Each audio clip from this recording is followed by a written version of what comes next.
उत्तर प्रदेशातील कानपूरमध्ये ईद मिलाद उन नबीच्या वेळी काही तरुणांनी पैगंबर मोहम्मद साहेब यांच्याबद्दल प्रेम दर्शवण्याच्या उद्देशाने एक फलक लावला होता, ज्यावर आय लव्ह मोहम्मद असं लिहिलं होतं।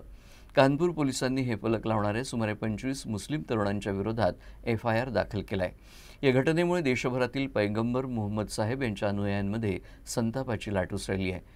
या अंतर्गत गुरुवारी बुलढाण्यात सदर प्रकरणाची सखोल चौकशी व्हावी, सर्व तरुणांविरुद्ध दाखल केलेले गुन्हे त्वरित मागे घ्यावेत आणि सांप्रदायिक तणाव निर्माण करण्यात सहभागी असलेल्या दोषी पोलीस अधिकारी आणि कर्मचाऱ्यांवर कठोर कारवाई करावी, अशी मागणी अल मदीना फाउंडेशनतर्फे करण्यात आली। मुर्दाबाद मुर्दाबाद यूपी पुलिस मुर्दाबाद मुर्दाबाद मुर्दाबाद यूपी पुलिस मुर्दाबाद मुर्दाबाद मुर्दाबाद यूपी पुलिस मुर्दाबाद नहीं चलेगी नहीं चलेगी तानाशाही नहीं चलेगी मुर्दाबाद मुर्दाबाद यूपी पुलिस मुर्दाबाद। उत्तर प्रदेशच्या कानपूरमध्ये मोहम्मद पैगंबर साहेब यांच्या 15व्या जयंतीच्या निमित्ताने सय्यदनगरमध्ये आय लव्ह मोहम्मद सल्लल्लाहु अलैहि वसल्लम असे फलक त्या ठिकाणचे तरुणांनी लावले होते।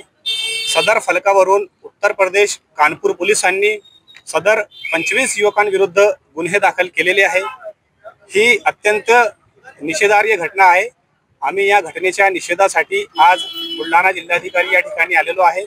जिल्हाधिकारी महोदय यांच्या मार्फत राष्ट्रपती महोदयांना आम्ही निवेदन पाठवून अशी मागणी केली आहे की जे 25 युवकांविरुद्ध गुन्हे दाखल झालेले आहे ते गुन्हे मागे घेण्यात यावे आणि सांप्रदायिक जे तेढ निर्माण करण्याच्या दृष्टिकोनातून हे गुन्हे दाखल केलेले आहे याची सखोल चौकशी करून संबंधित अधिकाऱ्यांविरुद्ध कारवाई करण्यात यावी।